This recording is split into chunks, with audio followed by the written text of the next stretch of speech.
Bismillahirrahmanirrahim. Qala Rasulullah sallallahu alaihi wasallam, ma ba'atsallahu min nabiyyin niku.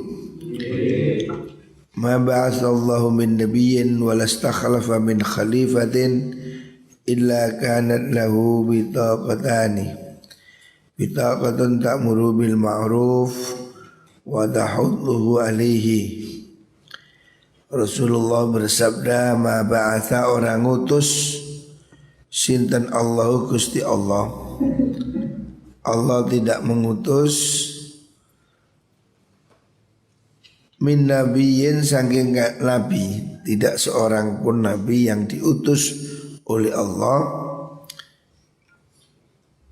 Wala stahlafa lan ora ndadekaken khalifah sinten Gusti Allah, pemimpin maksudnya, min khalifatin saking khalifah, ila kanat angin ono ikulahu kedue mengkono nabiyin au khalifatin ono sopo bitonatani golongan lurun, golongan pembantu. Pitona itu penasehat atau teman dekat ya. Semua pemimpin ini mempunyai pitona. Pitona itu ya orang-orang lingkaran dekatnya. Rupani pitonatun golongan tak murukang perintah sapa pitona hu ing mengkono nabi bil ma'rufi kelawan kebagusan. Wa tahudduhu lan gegerei itu menganjurkan hu ing nabiyin au khalifatin, menganjurkan nomo itu menganjurkan alaihi ing atase mengkono ma'ruf. Wa bitlanatun lan kelompok golongan tak muru kang perintah sapa bitanahu ing mengkono nabiyin au khalifatin bisyarri kelawan Allah. Wa tahudduhu lan gegerei mendorong mengajak hu ing mengkono nabi au khalifah alaihi ing atase syarrun. Fal ma'sumu mongko utahi wong kang den reksa Gusti Allah iku man wong asoma kang ngreksa hu ing man sinten Allahu Gusti Allah.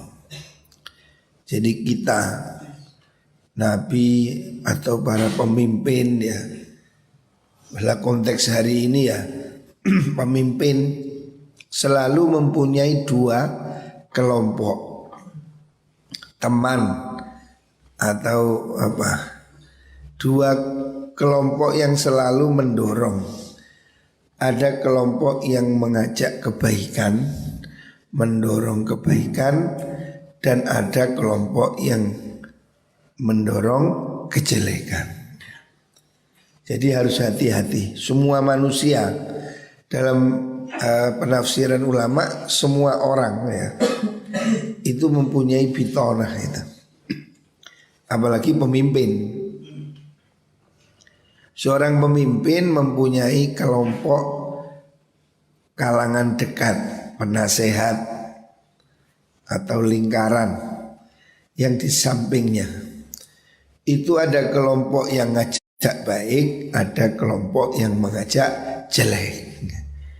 Dimanapun seperti ini, selalu ada orang yang mendorong kebaikan, sebaliknya ada yang mendorong kejelekan. Makanya harus hati-hati memilih teman. Apalagi kalau dia seorang pemimpin ya, pasti banyak kepentingan kasak kusuk yang berusaha mempengaruhi, baik itu pengaruh baik atau pengaruh jelek ya. Nah, orang yang dilindungi Allah akan selamat. Rawahul Bukhari. Lanjutnya Nabi bersabda, ma baina baiti iku ing dalam antarane oma ingsun. Mau te perkara baina baiti antarane omah ingsun wa mimbari lan mimbar ingsun. Ini di Medina, rumah Rasulullah Shallallahu Alaihi Wasallam aslinya zaman dahulu itu nempel di masjid kayak gini. Jadi rumah Nabi itu ngemper di seperti kalau hari ini ya di teras masjid ini. Jadi seandainya ini rumah Kanjeng Nabi yang sekarang jadi makamnya itu, ini masjid, ini mimbar. Nah, ini mimbar. Nah, mimbar Nabi. Lalu Nabi menentukan antara mimbar sampai rumah ini yang di samping masjid. Itu Nabi sebutkan sebagai raudhah, taman surga ya. Artinya ini tempat istimewa, tempat yang di situ pahalanya itu besar, sehingga seakan-akan itu adalah taman surga. Seakan itu potongan dari surga. Seakan-akan itu bagian dari taman surga. Makanya sampai hari ini itu orang rebutan. Sampai hari ini kapasitasnya itu ya tidak panjang, kira-kira mungkin 22 meter jaraknya itu, atau kurang, atau lebih sedikit, kurang sedikit, tidak ada mungkin 20.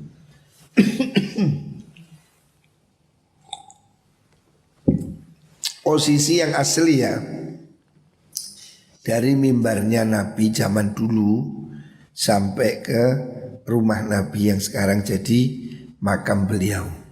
Jadi Kanjeng Nabi itu dimakamkan di dalam rumah. Rumahnya Nabi itu nempel di masjid. Jadi Kanjeng Nabi itu dimakamkan di dalam rumahnya. Kemudian setelah itu ada Abu Bakar. Jadi itu rumah Nabi yang ditinggali istrinya. Jadi istri Nabi itu tidur di rumah yang di situ ada makamnya Kanjeng Nabi. Jadi aslinya rumah itu. Maka disebut ma baina baiti wa mimbari, antara rumah dan mimbar. Rumah Nabi di samping masjid begini nempel, ini mimbar ya. Lah jarak ini antara ini ke sini ini yang disebut raudhah, taman surga. Artinya itu menunjukkan apa? Tempat yang istimewa, tempat untuk beribadah yang pahalanya berlipat ganda. Makanya orang sampai hari ini yang masih berebut di sini. Tidak luas ini, berapa meter cuma? Ya sekitar. Kalau masjidnya sekarang udah luas, ini semua udah masuk dalam masjid. Hari ini sudah sangat ribuan meter. Tetapi yang posisi asli ini masih ada, antara mimbar ke rumah Nabi. Nah itu yang oleh Nabi disebut raudhatun min riyadil jannah. Itu adalah taman surga ya. Wa mimbari utai mimbar ingsun, mimbarnya Kanjeng Nabi, maksudnya mimbar yang dipakai Kanjeng Nabi itu. Wa mimbari utawi mimbar ingsun iku bundio. Wa mimbari utai mimbar ingsun iku ala haudhi ing atase telaga ingsun. Telaga maksudnya telaga Kanjeng Nabi. Kita meyakini bahwa Rasulullah sallallahu alaihi wasallam itu mempunyai telaga, kelak ya di hari kiamat yang disebut dengan telaga Kautsar. Siapa orang yang sampai ke telaga itu dan minum di situ, dia akan tidak pernah haus selama-lamanya. Ya. Lah, Nabi mengatakan mimbar saya itu di atas telaga saya. Ya, bukan hari ini tapi ya nanti. Hari ini kita tidak tahu. Posisi hari ini ya tidak ada telaganya. Tetapi itu pada hari kiamat. Intinya ini tempat yang istimewa ya. Makanya umat Islam dianjurkan ziarah ke Madinah. ziarah pada Rasulullah Sallallahu Alaihi Wasallam, sekaligus ya berdoa di tempat-tempat yang mustajabah. Sebetulnya Madinah ini banyak sekali ya sejarah yang berkaitan dengan Kanjeng Nabi. Sayangnya penguasa Wahabi, penguasa Saudi hari ini kecampuran faham yang nyeleneh. Mereka menutup hampir 90% situs sejarah, situs yang harusnya diabadikan. Kan masih ada riwayat Nabi pernah tidur di sini, Nabi duduk di sini, Nabi ke sumur ini, Nabi membangun ini.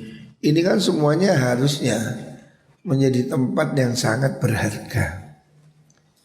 Akan tetapi sayang, ini loh kalau pemerintahnya nggak benar.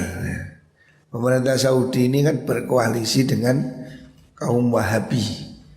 Wahabi ini kaum yang ya akidahnya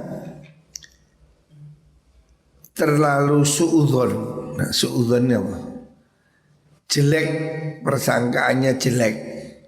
Menganggap semua ini berpotensi menimbulkan kekafiran atau kemusyrikan. Sehingga mereka menutup banyak sekali situs-situs sejarah yang seharusnya itu diabadikan. Tapi karena atas nama pemurnian tauhid yang dilakukan secara sepihak oleh orang Wahabi, situs-situs ini hancur semua. Dulu di makam Baqi itu ada makam Sayyidah Fatimah, makam Sayyidina Hasan, makam istri-istri Nabi, sahabat Nabi, semua dikubur di situ. Hari ini dihancurkan rata, sudah tidak tampak ini kubur siapa, tidak jelas. Hari ini sudah menjadi seperti lapangan. Padahal dulu, zaman dulu itu ada kubahnya. Ini makam Sayyidah Fatimah, ini makam Sayyidah istri Nabi, itu yang lain, putri-putri putra Nabi, termasuk sahabat-sahabat. Tapi itu hari ini dihancur leburkan total, sehingga orang nggak bisa nyari sekarang, sulit. Makam ini di mana udah sulit, dan mereka sengaja sembunyikan itu. Alasannya takut syirik. Padahal syirik itu apa? Tabarruk itu apa? Mereka tidak bisa bedakan. Ya sama dengan Muslim Indonesia ini. Kita ini kan dia ziarah wali Songo. Itu kan tidak untuk syirik. Yang disembah tentu saja tetap Gusti Allah. Perkara dia datang ke Ampel, ke Ngiri, itu kan untuk berdoa. Berdoa kemudian dia bertawassul. Tawassul lantaran. Seperti itu aja. Tidak ada yang niat nyembah Sunan Ampel, mana ada. Sak goblok-gobloknya orang Islam di kuburan Sunan Ampel tanyai, kamu nyembah siapa? Ya Allah, nggak ada yang saya nyembah Sunan Ampel. Saya yakin tidak ada. Semua orang juga pasti mohon pada Gusti Allah.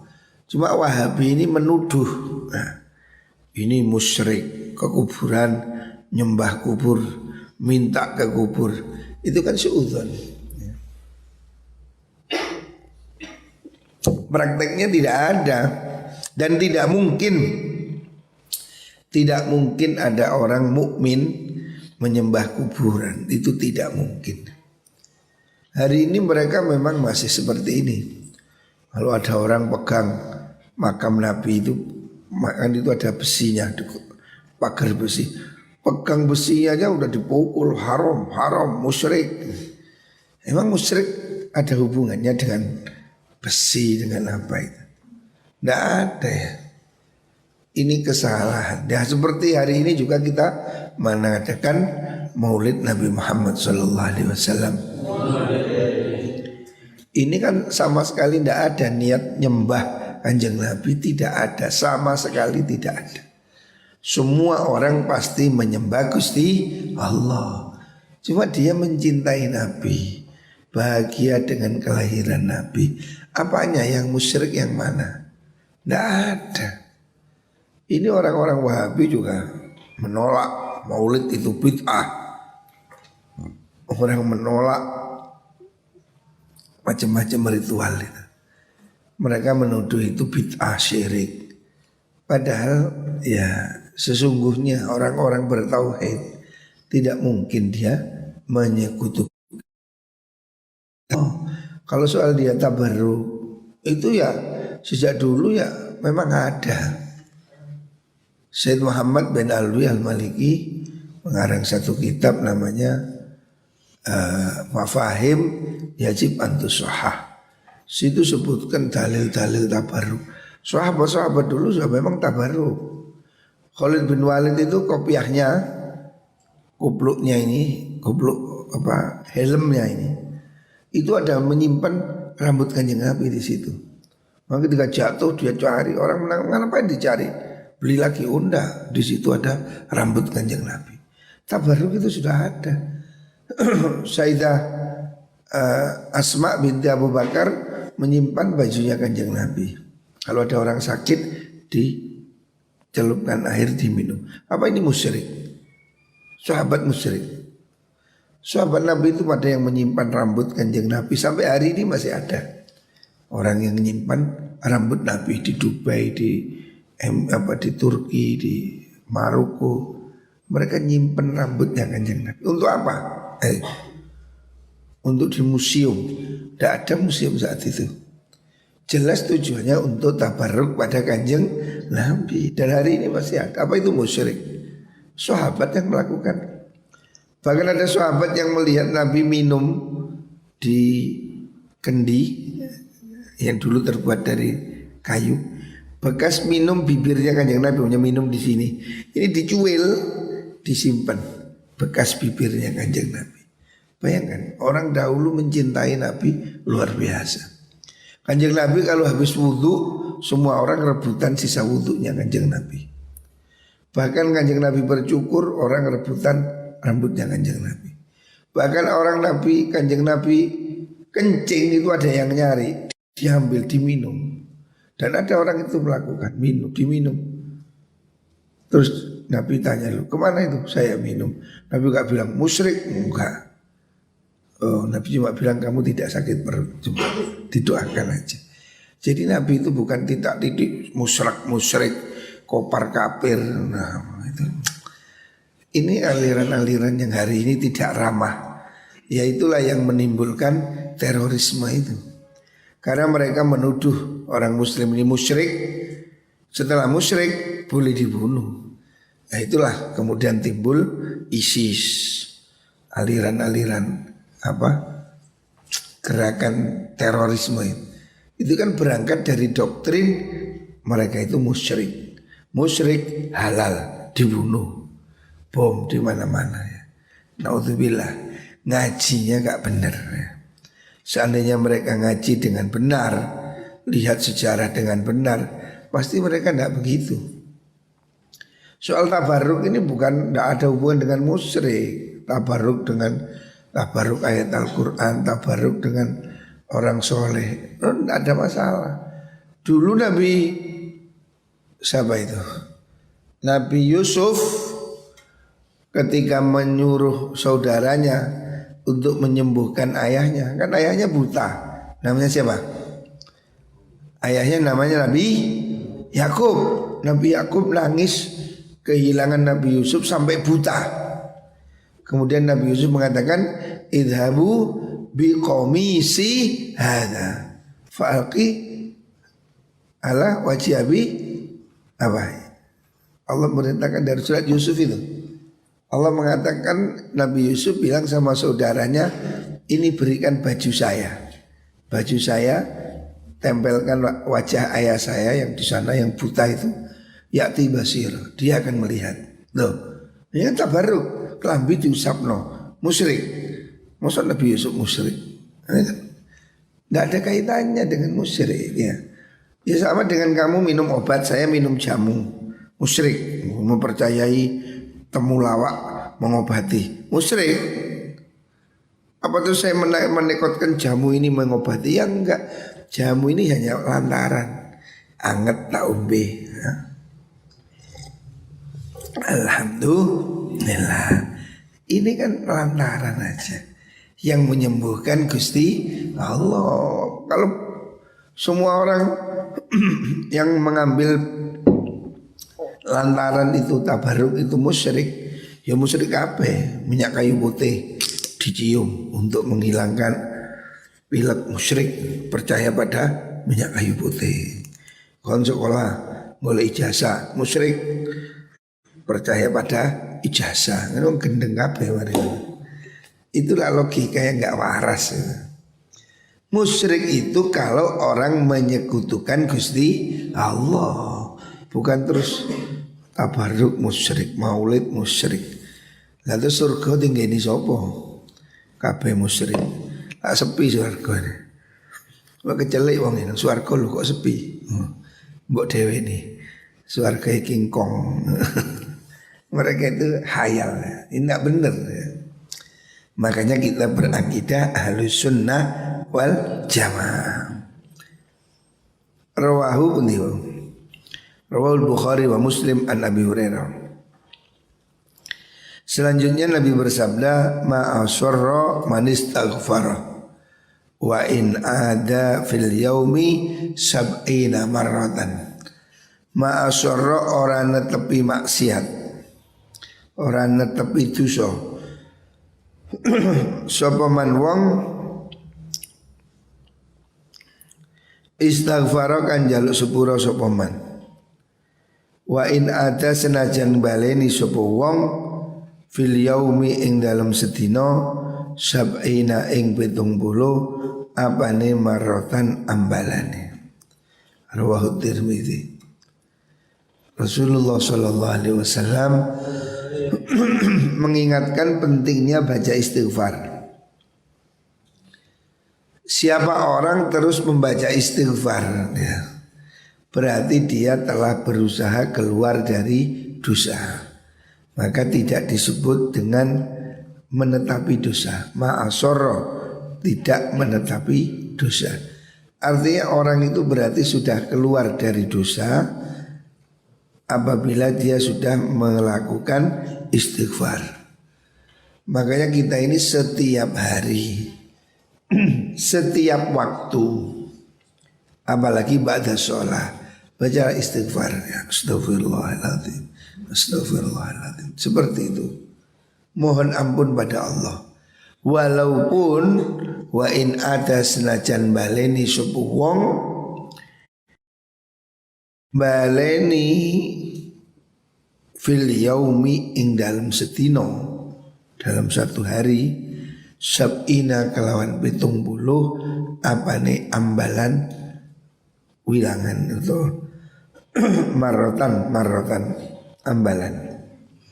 Artinya selama orang ini masih mau istighfar walaupun mengulangi lagi, itu dia disebut sebagai orang yang sudah berusaha bertaubat.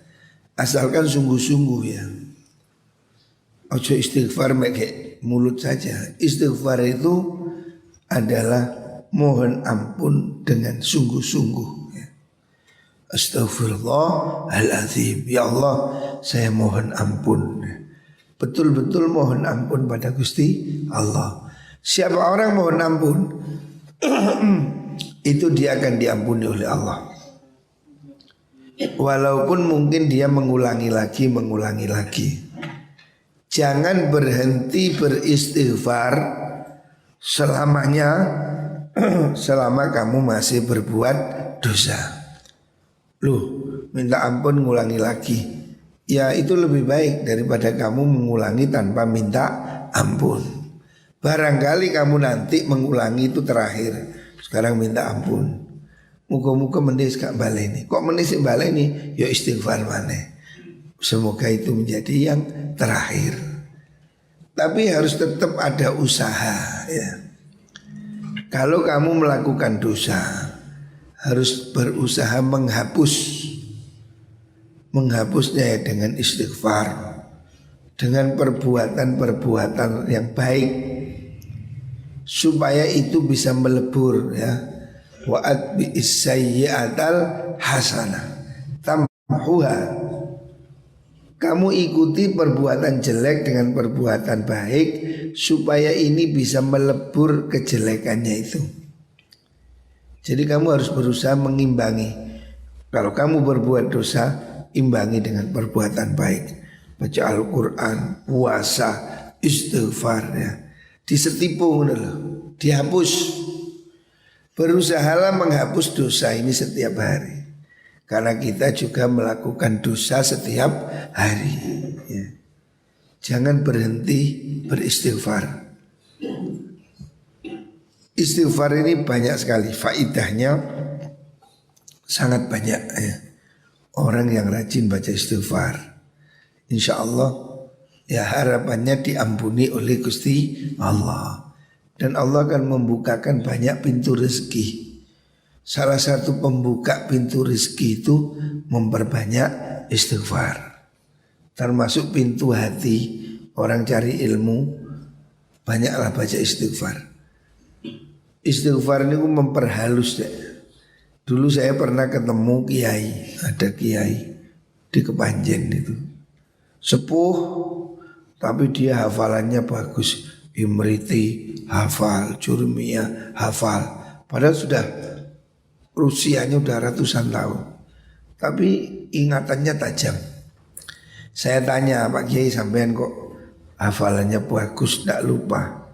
Dia bilang ya, begini Gus, kita ini mondok dulu memperbanyak istighfar. Istighfar itu ibaratnya kalau ini meja di apa namanya, di pelitur sudah bening. Tapi kalau diamplas pelitur lagi tambah bening, diamplas lagi dipelitur tambah bening ya. Semakin sering diamplas, kalau mebel yang bagus itu diamplas dipelitur, diamplas dipelitur. Lah amplasnya ini istighfar. Makanya kita ini kalau semakin banyak istighfar, hafalannya lebih baik, ingatannya lebih kuat, termasuk rezeki ya. Orang ini salah satu penyebab sumpet rezeki, sulit rezeki itu karena banyak dosa. Maka perbanyaklah istighfar ya, supaya dimudahkan rezeki oleh Gusti Allah. Makanya ya, ayo kita ini mengintrospeksi diri kita sendiri ya. Ojo kakean aneh-aneh. Istighfar itu gampang. Astagfirullahaladzim, astagfirullahaladzim. Kau usah wiritan sing wangel-angel. Istighfar ini loh, perbanyak istighfar, perbanyak sholawat. Apalagi kita hari ini masuk di bulan Maulid Nabi Muhammad Sallallahu Alaihi Wasallam. Ayo tunjukkan kecintaan kita pada kanjeng Nabi. Kalau orang-orang dahulu itu kan selamatan, mulutan. Kalau gak selamatan ya minimal baca sholawat ya. Sholawat yang banyak. Tunjukkan bahwa kamu bahagia, bersyukur atas lahirnya Nabi Muhammad Sallallahu Alaihi Wasallam. Takoni dalilin apa? Gak perlu dalil, sembulet kesuwen. Mencintai kok perlu dalil nemen. Cintai dalil apa? Cintai panggilan jiwa. Kon kok cinta mbak anu dalil apa? Ya gendeng kon tangan. Cinta gak perlu dalil. Memang cinta ini ya hati, gerakan hati. Kalau kita cinta Nabi, ora usah repot golek dalil. Monggo pengin mlebu swarga sing golek dalil. Cintailah Rasulullah sallallahu alaihi wasallam. Ayo mumpung mulai banyak baca sholawat. Lamun duwe-duwe yo selamatan. Mulutan, istilah mulutan.